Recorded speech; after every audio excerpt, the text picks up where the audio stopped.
Good evening and welcome to this special Melbourne Symphony Orchestra event, live from the MSO's home in Melbourne's South Bank. My name is Helen Withicombe and I'm the Senior Manager of Learning, Engagement and Innovation here at the MSO. I'd like to start by acknowledging the traditional owners of the lands that we're gathered on tonight, the Boonwurrung people of the Kulin Nation, and pay my respects to their elders past, present and emerging. Thank you for joining us for another event in our Ears Wide Open series. Each of these conversations are designed to give you a chance to discover more about our music and to hear from the world-class artists, producers and composers working on the stage and behind the scenes here at the MSO. MSO will be presenting Ears Wide Open events throughout the year, and you can watch them either on YouTube or join us here in the studio.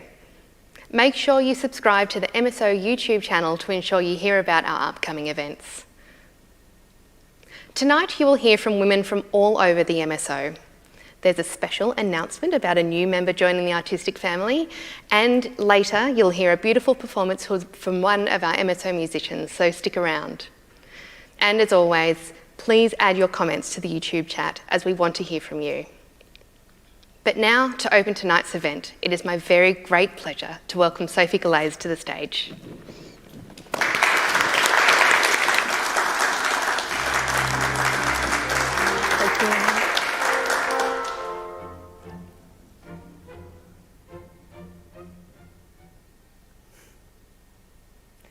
Good evening.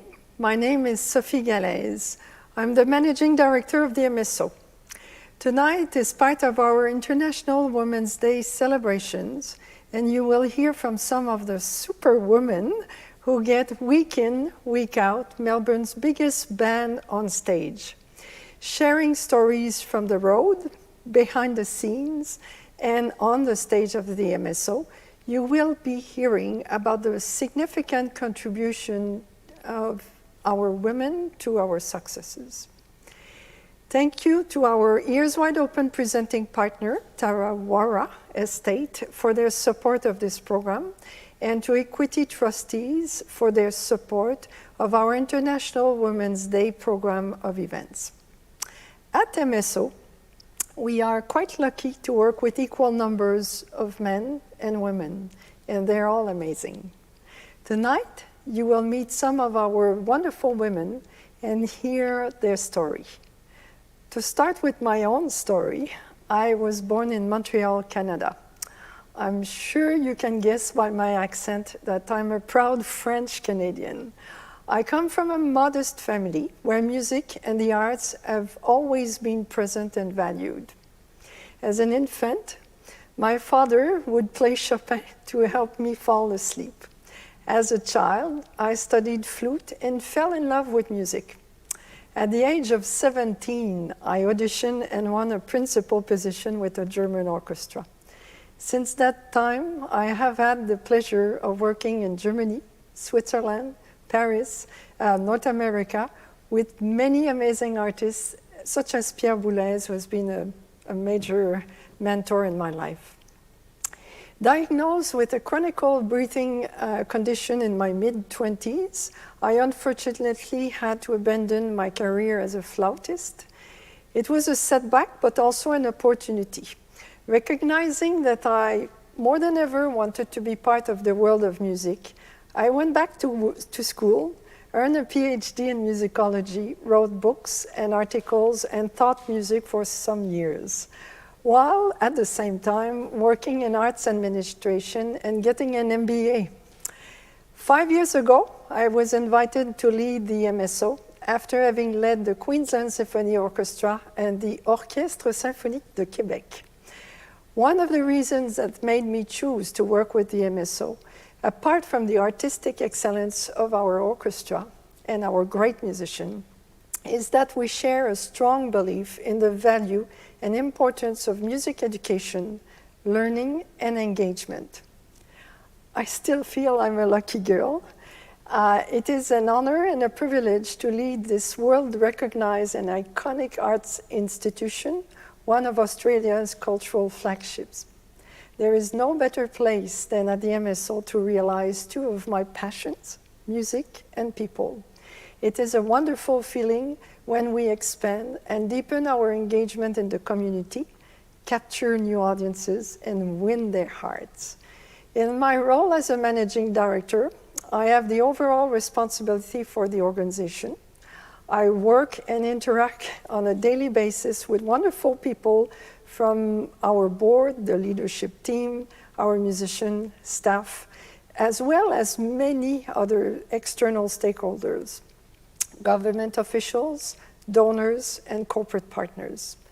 We strive to work in a collaborative way at the MSO, taking advantage of the wide spectrum of skills, diversity, competence, and talent within our organization, a group of some 400 people.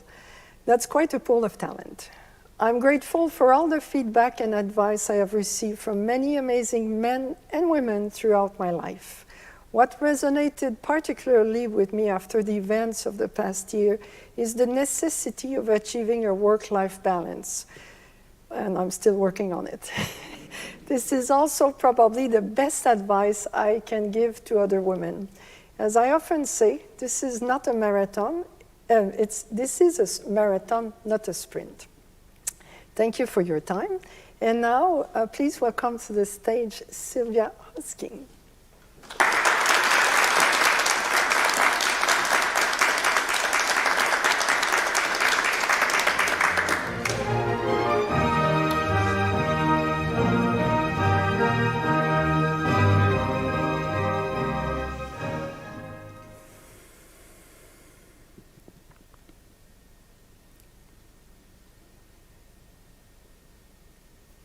Hi everyone, I'm Sylvia Hosking and I'm the MSO Schools Program Manager, part of the Learning, Engagement and Innovation team.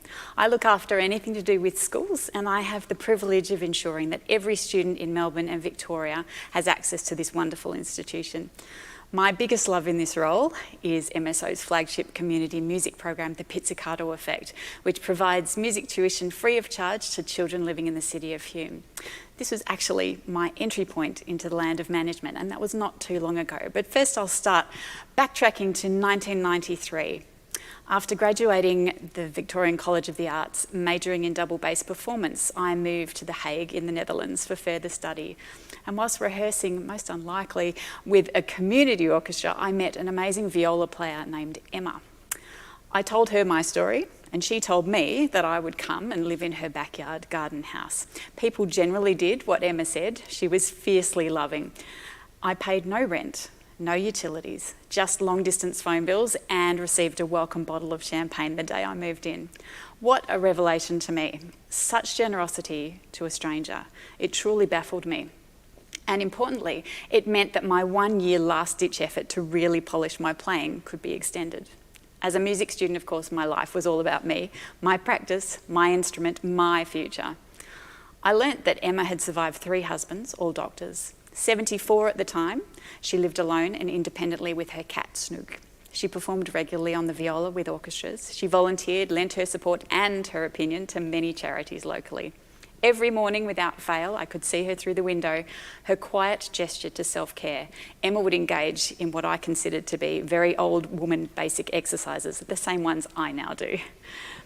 One day, Emma casually shared with me her experience as a prisoner in a concentration camp during the Holocaust. Regrettably, or perhaps not, I don't remember all the details, but what I do remember is her strength and conviction, and I remember feeling that she was someone to be reckoned with in life. She didn't really ever give me advice, but she just got on with life and was an inspiring example of a human being, perfect for me to observe. Key points for me personally were she wasn't perfect, her viola playing certainly not, but she lived a good, solid life, and she was content as a person in her own right, regardless of what she did for a living. I didn't realise then that that was what was missing for me. A couple of years later, my studies continued at the Juilliard School in New York.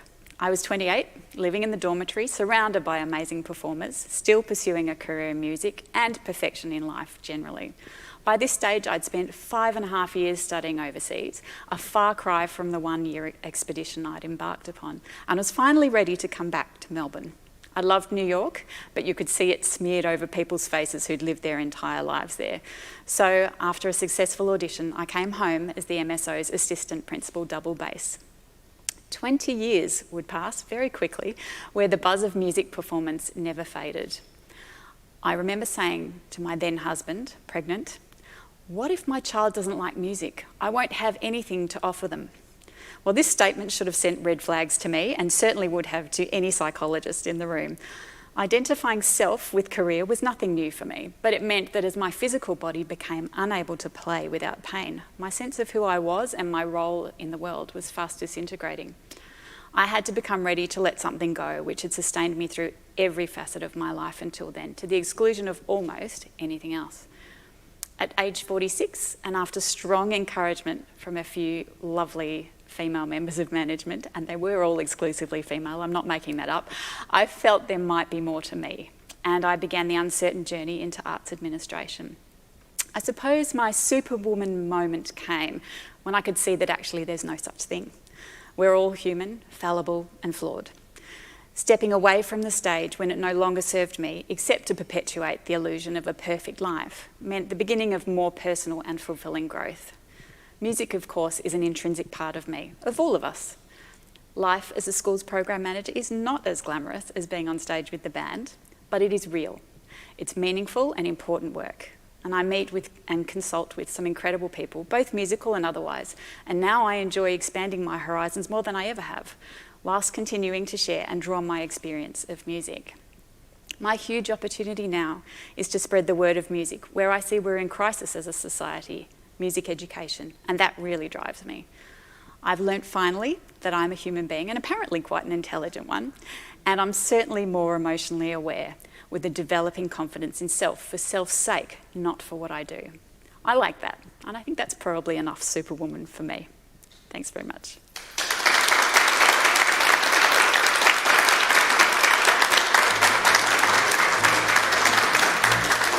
I'd like to welcome Gitanjali Mishra to the stage.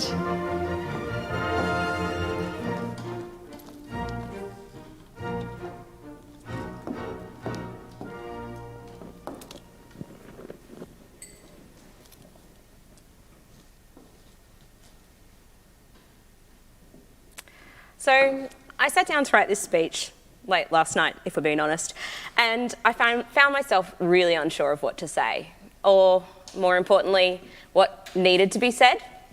I kept thinking, what would I have wanted to hear? Do we need to discuss what women know happens when you're the only woman in a room? Are people actually interested in what it is to put an orchestra on stage? Because if we're being honest, it's a lot like a bad night out. You don't really remember the details, but you're happy that no one died and you're pretty sure people had a good time. After some thought, I decided to just tell you my story. My story of being at the MSO, what it is to be me in the arts, and what I've learnt along the way, because it's all about me. And hopefully I can inspire, engage, or at least mildly entertain you for the next few minutes. So, starting at the top, after dropping out of my potentially very successful mathematics degree to start studying stage management in what was bound to be an equally prosperous career in the arts, I was in desperate need for a job. My lecturer sent out an email for expression of interests in production casual work, and I thought, why not? At the time, I was so sure I was going to work in theatre. Crazy, contemporary theatre. I was going to change the world with the work I created, finding a space for me. I'd never considered Western classical music. It didn't feel like it was written for me, and I really didn't see how a small half-Indian woman was going to fit into this very old world. But I needed the money, so was just happy with any experience I could get, and I applied, and surprisingly enough, I got an interview. So I spent the night before researching the company, the upcoming season, learning everything there was to know about MSO. I got all dressed up, and once I was fully prepared, CV in hand, I walked confidently down the stairs to Hamer Hall, ready for my interview, to only be asked one simple question. Can you lift stuff? And with this one question, I was determined. Of course I can lift stuff. I can lift stuff better than anyone, ever. I'm the Olympian of lifting stuff. How dare they? Well, it's actually a very fair question. It is part of my job, and I did rock up to that interview in heels and a dress, which might have not been the best choice. But for me, it felt like a cry for war. It affected me so deeply because I already felt like I didn't belong. I thought from that point on, I was going to have to prove myself. I would have to justify why I was here and just show everyone that I could do it. I start working on shows, and I quickly come to realise that I'm one of very few women in production and one of the only people of colour. I often stand in rooms where no one, contractors, colleagues, artists, look like me. And now I'm thinking to myself, I really have something to prove. Not just for me, but for every woman of colour that ever wants a job in production. Ever. Implicit bias is a thing I've heard about, right? If I do a bad job, does that mean no other people of colour will get hired? I am the single data point. And I have to be perfect. I have to get it right. And I have to show everyone that I have a right to be here. And this pressure builds. And I'm good at my job. But things still go wrong. And each one of them hits me. Each time I miss something or make a mistake, I think, is this the point where they're going to realise I don't belong here? That I'm an imposter? And this pressure that women often feel can be spectacular and very isolating. The discussion around why we feel this pressure is one we don't have time to do justice to today, but it exists and it's real. So what have I learnt at the MSO? Because all good stories have a teachable moment. I'm not pretending to have found a solution.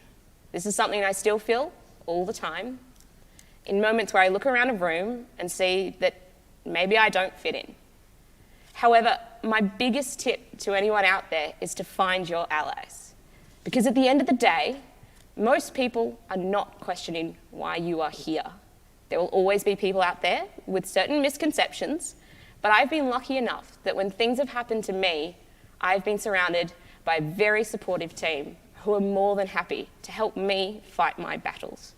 Find the people who will support you when you find yourself thinking you don't have what it takes.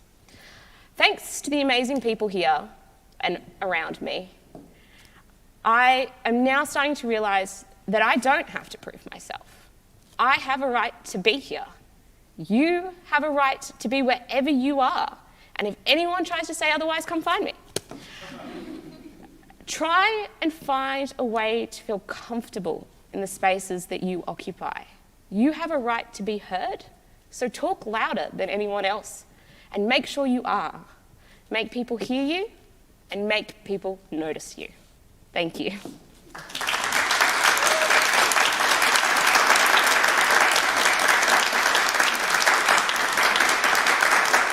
And now please welcome to the stage Ava Osting.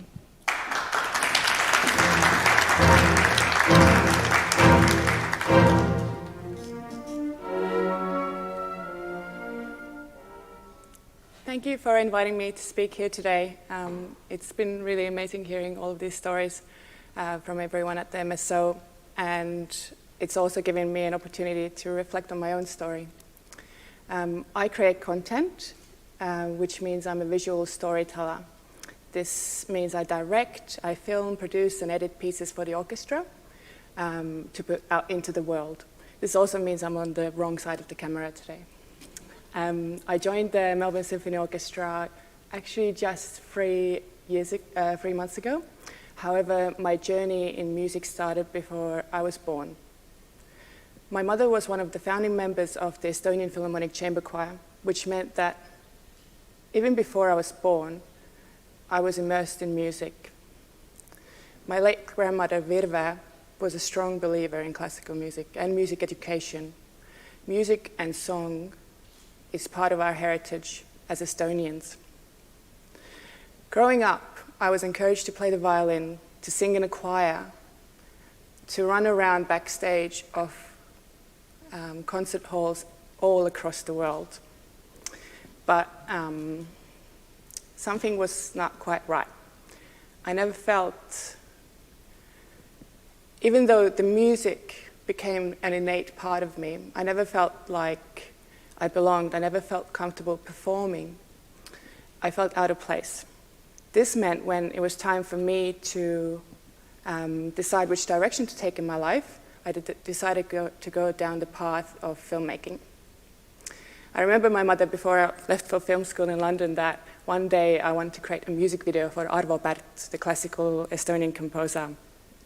I don't know what I meant by that, but maybe I do now.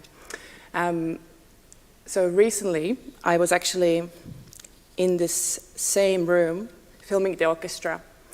And when I was adjusting my tripod legs and setting up the camera, a piece of equipment that feels like it's become part of my own body, I came to a realization that this is my instrument. Only now I realize it has become my way of being involved, not as a performer, but as an amplifier. I've had amazing opportunities in content creation, filmmaking, and arts programming. It's taken me across the world, from a fishing boat in the Southern Ocean to the islands in the Ionian Sea, places such as Sydney Opera House, National Gallery of Victoria, Melbourne Fashion Festival, Dark Mofo, and now Melbourne Symphony Orchestra. Doing my best to amplify the voices of forward-thinking and dedicated artists and performers in the hope to project their art into the world beyond live audiences. This has helped me form my own practice as well and find my own voice. Learning from all of these people I get to interview, I get to film, the art I get to spend time with in the same spaces. It's been invaluable. So I was asked for this: what's the best advice a Superwoman has given me in my life? I thought really hard about this, and I realized that I'm extremely bad at taking advice. Recently, chatting to my grandmother in Estonia, who's 99, she mentioned that when she walked me to the kindergarten when I was a kid, I would always take a different route, but meet her at the door for some reason. So I know this might sound stubborn, but taking your own advice is the way to go, I say. Observe, listen, and follow your own internal compass. Everything you need is in there. Finding your place is not an easy task, and the voices can be deafening, telling you what you should be and what you should be doing, especially if the path you have chosen is one that you have to hack through yourself. Surprisingly, growing up, there weren't that many female filmmakers in Estonia or in the world. To see a world through a woman's eyes, to see the world through someone's eyes that has lived as a woman, it's still very rare. However, I've been keeping a running list of women and gender non-conforming filmmakers in my notes for years. People like Jane Campion, Madeline Parrick, Jennifer Kent, Eva Tuvarni, Michaela Cole, Chloe Zhao, Celine Sciamma, so many others.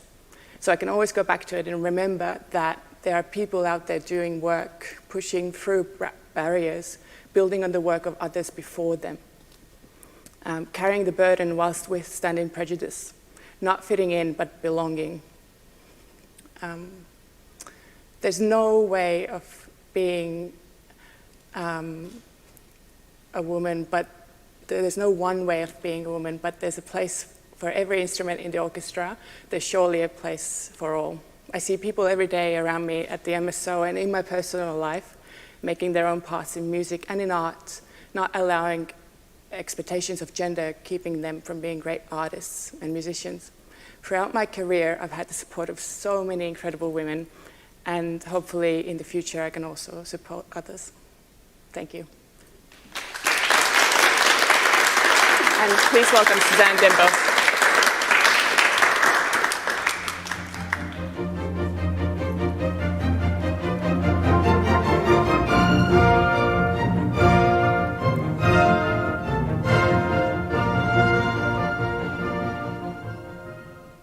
Celebrating International Women's Day 2021 gives us the opportunity to highlight the special strengths of the fabulous women of the MSO.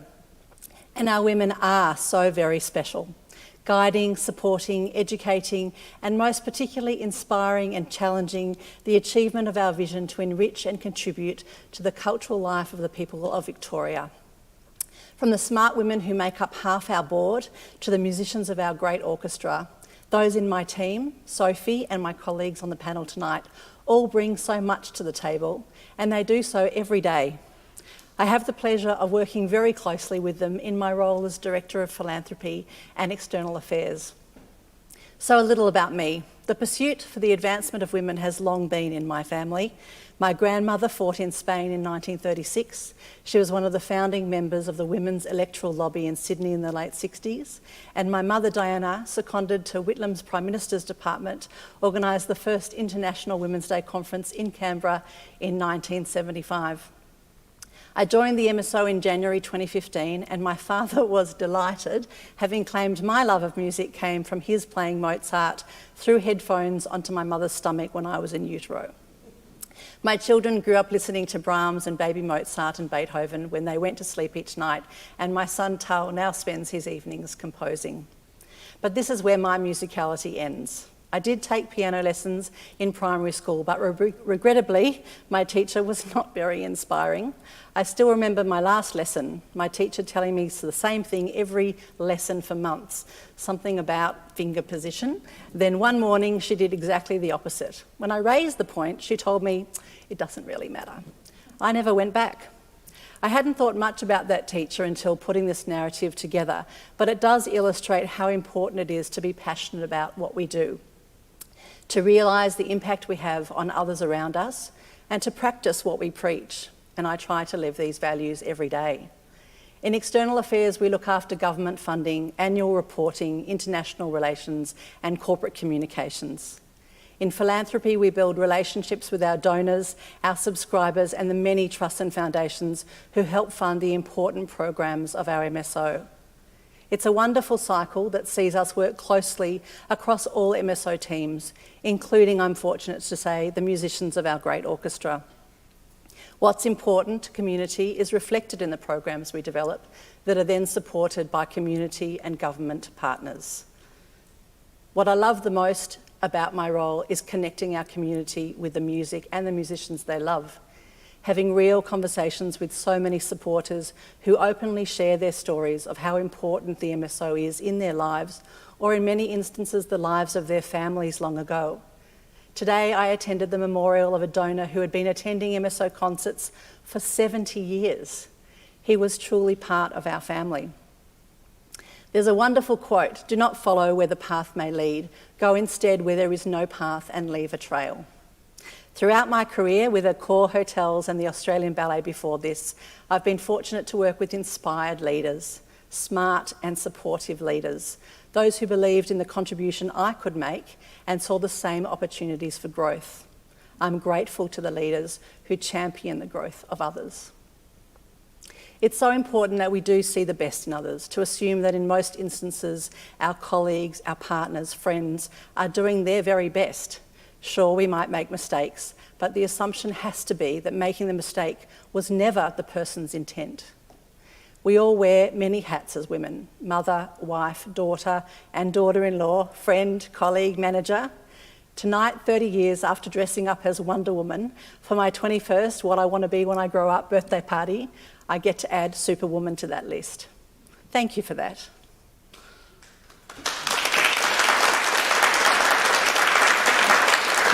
Thank you. It now gives me great pleasure to welcome Sophie Glaze back to the stage for a very, very special announcement.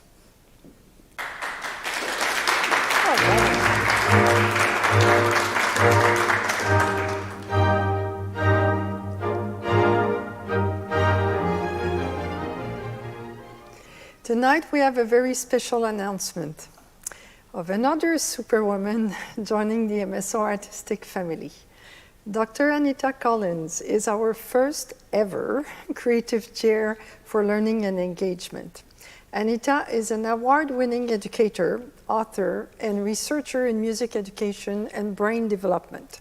She is internationally recognized for her unique work in translating the scientific research of neuroscientists and psychologists to the everyday parent, teacher, and student. Her recent book, The Music Advantage, draws on neurological research to reveal the extraordinary benefit of learning music for children, from newborns to teenagers. We're excited, I am, to have Anita with us here tonight. Please join me in congratulating Anita.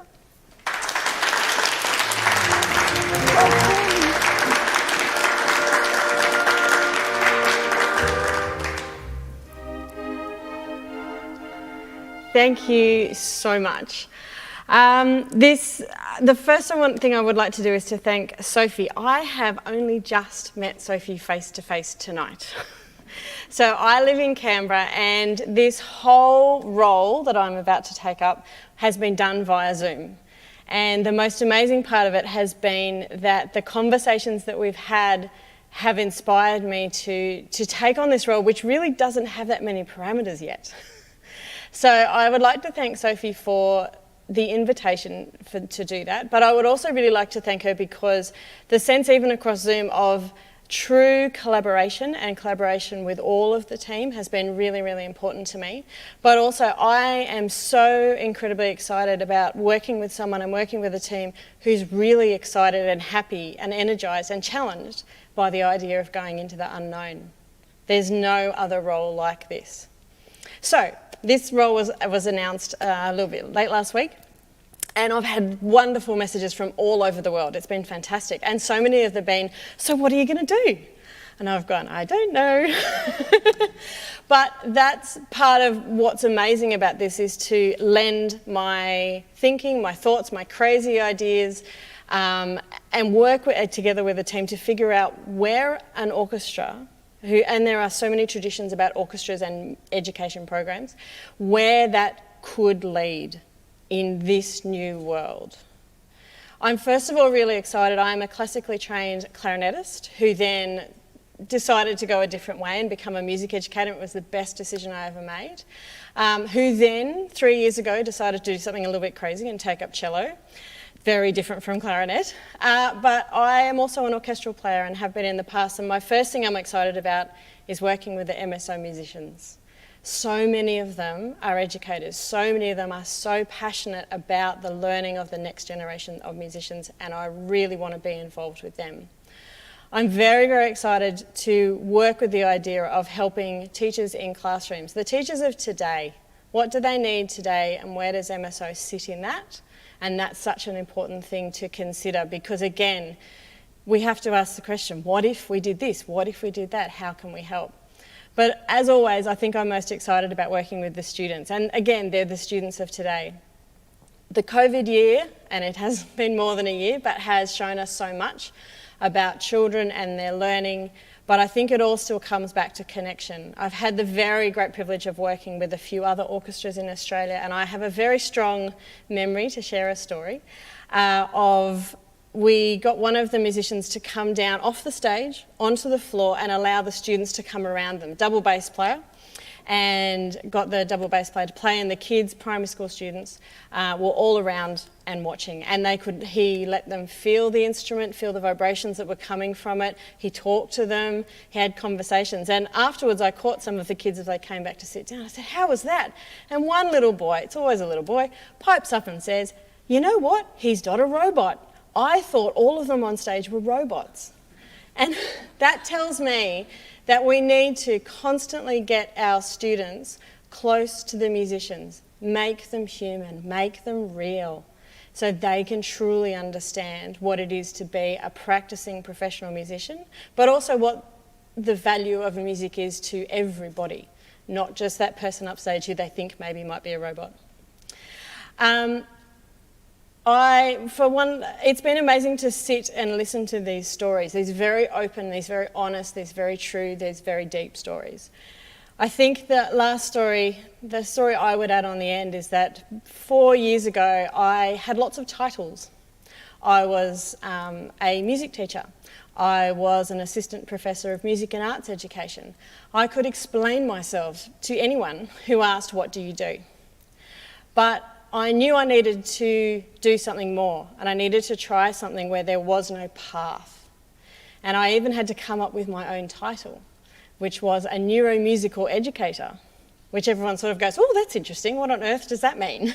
And I get to explain what I do, which is teach people about music and the brain.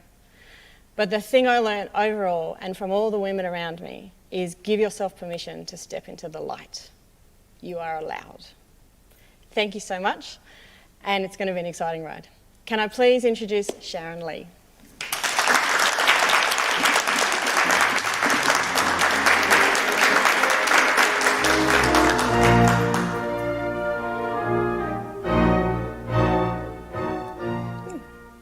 Where do I start?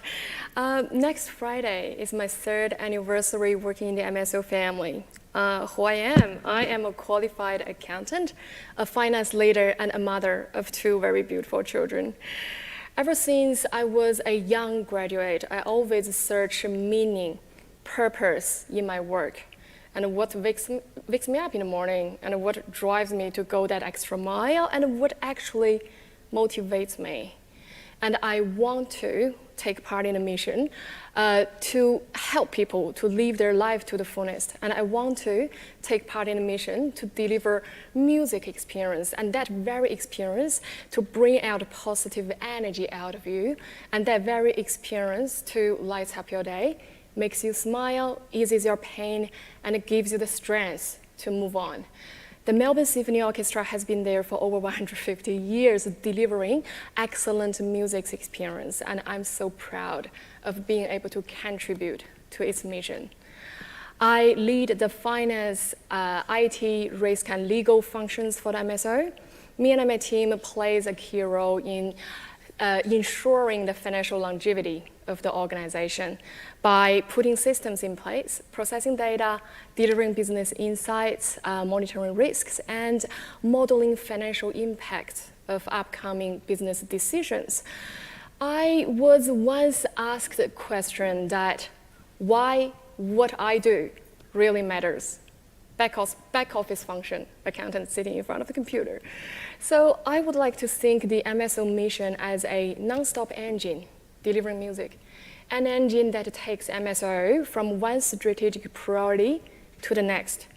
And we plan the route, we fill up our tank, and we get on the road to achieve our strategic goals. And I inform the GPS setup because there are so many routes to reach the same destination. And we only get limited resources filled in the tank per se. So my job here is to calculate the routes and inform the business that which routes are more likely to take us there with the amount of fuel in the tank we have, and where do we want to stop to fill up, and when do we want to accelerate, just so we can reach our destination safely and we can achieve our strategic destinations in time, and just so we can keep moving from one stop to the next, and just so we can go that extra mile if we need to. So this is what I do. And not surprisingly, 2020 slowed our engine a little bit as we sailed into uncharted waters. And the need for clarity on our financial future is actually greater than ever, given the amount of uncertainties we face in the economy, in the society, in our sector, as individuals and as an organization. So one of the initiatives we put in place to provide assurance to our employees is to brief our forecast financial positions to all employees regularly, very regularly, at the full company meetings. So it has been a learning journey for me, mainly given it's such a skill to be able to present complex financial information with simplicity, clarity, and with confidence. And I was able to learn a lot throughout this whole journey with the help of women working for the MSO and supporting the MSO. I was able to learn the power or explore the power of visual presentation, of simple yet powerful messaging. So the financial briefings were received really well and provided all employees with clarity on our financial future, as well as it enabled all of MSO to survive the COVID situation as a team. So when I look back into that 2020 situation, the COVID situation, I was benefited greatly from a piece of advice I got from a very wise woman early on in my career, which I shared broadly with my colleagues in MSO as well, a coping strategy to handle crises and challenges. And a simple 4-step strategy is accepting that I can't control everything, and acknowledging my feelings, and taking the time to reflect, and determining my own results. So facing a pandemic situation is not our choice, and is not something we have full control over either. So once the venues closed their doors due to health restrictions early on, we felt lost because music playing, a huge part of our lives got taken away. And we felt frustrated once we saw the pandemic situation got escalated, and yet there's another lockdown under the way. And we were scared about our health, our friends and family, about our jobs, of course, and about not being able to do the things we used to and we love doing, like catching up with families and friends and playing music. So by really recognizing our own feelings and by reflecting the pandemic situation and its impact on ourselves and on our community. So we made the decision to keep the music playing from our home, from our studio, from online, and we have made the decision to keep that music playing, to give people hope, to lift people up, to give them the strength to fight this pandemic. So 2021, MSO now is able to back on stage, back on road, and continue to be online to deliver excellent music experience. And we do that with greater passion than ever because we cherish what we love. We cherish music playing more than ever throughout this pandemic. So thank you, everyone. Thank you. And yes, please welcome. Please welcome Helen Godfrey to the stage to share her story.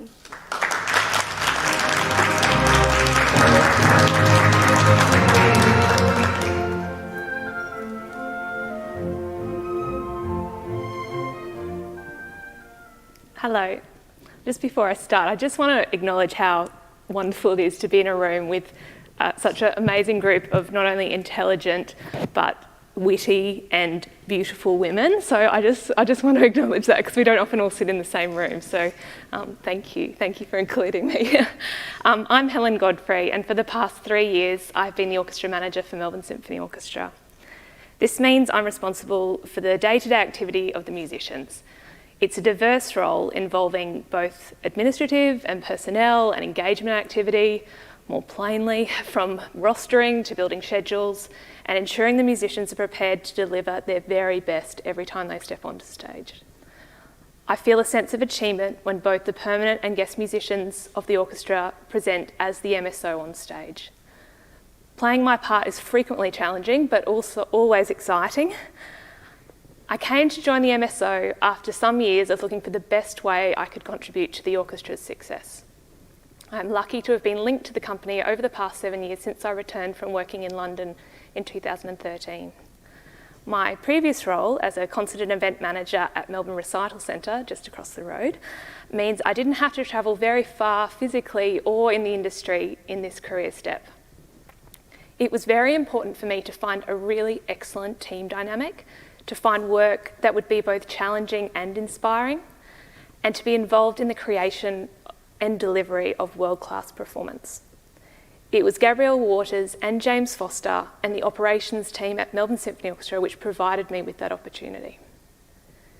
In considering my best Superwoman-related memory, I reflected on the times when both women I know personally and professionally have supported, encouraged and lifted me up. I would really not be here in life or in my career without them.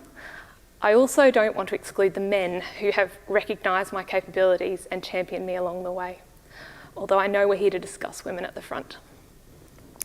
I'm fortunate to have been surrounded by some wonderful and inspiring female role models and mentors who also work in the arts. Women who I think all young women can aspire to be more like. The qualities I have seen amongst these female leaders include the ability to think broadly, fostering deep connections with their peers, showing strength under pressure, and making time for others.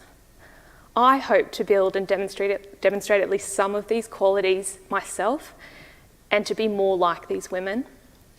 If I'm able to emulate just some of these qualities, perhaps future young women working in the arts might also be inspired and model these traits. The best advice I have been given by a superwoman is to be yourself and to go with your gut. I've built a lot more courage in remembering that. Women who have captured my confidence and encouraged me to believe in myself have propelled me forward. Women who have acted with grace and kindness and also shown strength, focus, and resilience through their actions. What advice do I have for other women? I don't really like giving out unsolicited advice, but if another woman were to ask, they should be confident that there is a place for them, that they just need to have faith and explore and enjoy exploring the option to where that place might be. I also remind them to be true to themselves. Thank you. It's my great pleasure to welcome my colleague Jade Walker to the stage.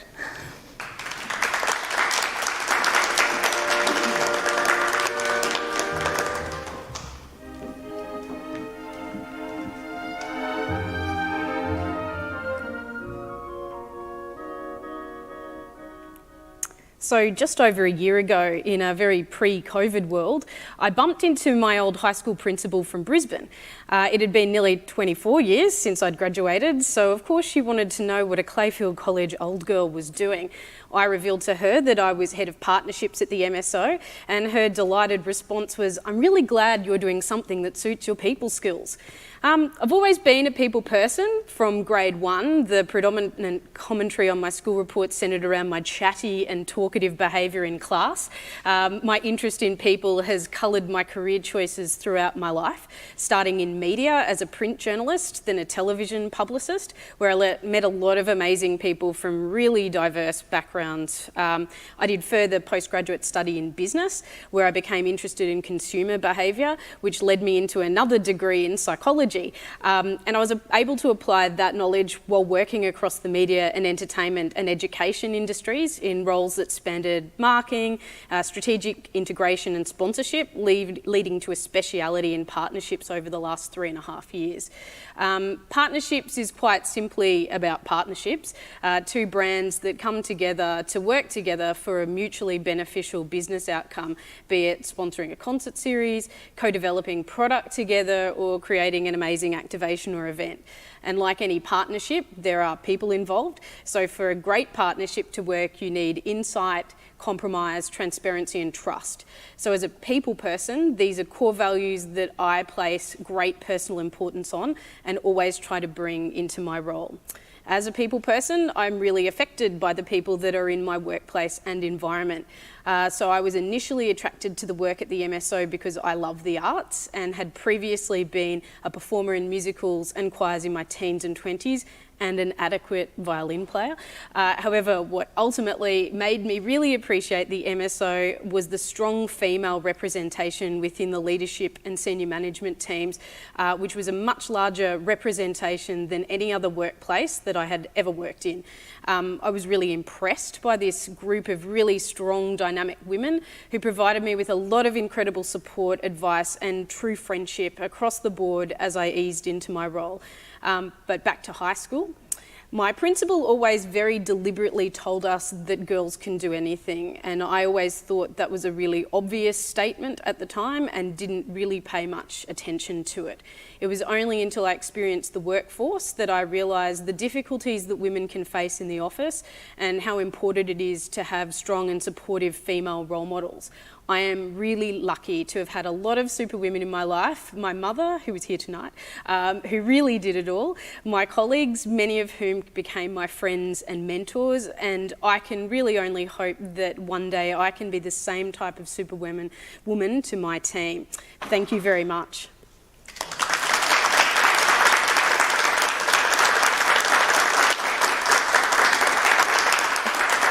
And on that note, please welcome Helen Withicombe back to the stage.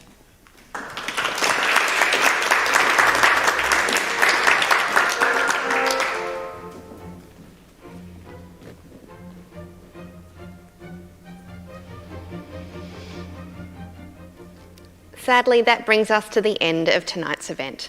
Thank you to everyone who has left comments on our YouTube channel. I'm just going to read a couple of them now because it is just lovely to hear from you all. From Guy, here's to the wonderful women of the MSO. Very proud to have such brilliant colleagues. Thanks, Guy. From Laura, love introducing the real instruments to children. Thanks, Dr. Anita. And from Jacqueline, I grew up watching Sylvia on the stage. So nice to see that she is still making a huge contribution in her new role. Jacqueline has a little PS just saying that this is all very inspiring, all superwomen, such important stories from each and every woman. The metaphors I draw from this are inspirational in my own workplace and creative passions. And that's exactly what we wanted this event to instill. A huge thank you, of course, to our Ears Wide Open presenting partner, TarraWarra Estate, and to Equity Trustees for their support of our International Women's Day program of events. Also to Creative Victoria and City of Melbourne for their support of tonight's event. The biggest of thank you goes to all of our incredible superwomen, the ones that you heard from tonight and the ones that you didn't. The MSO could not exist without your tireless efforts. Thank you to Sophie Galaise, Sylvia Hosking, Gitanjali Mishra, Ava Hosking, Suzanne Dembo, Anita Collins, Sharon Lee, Helen Godfrey and Jade Walker for sharing their stories with us tonight. And of course, a big thank you to all of you for joining us. And as our grand finale, I have one final MSO Superwoman to introduce to you, violinist Tiffany Cheng. Please enjoy Tiffany's beautiful performance, which will close our event. Thank you and good night.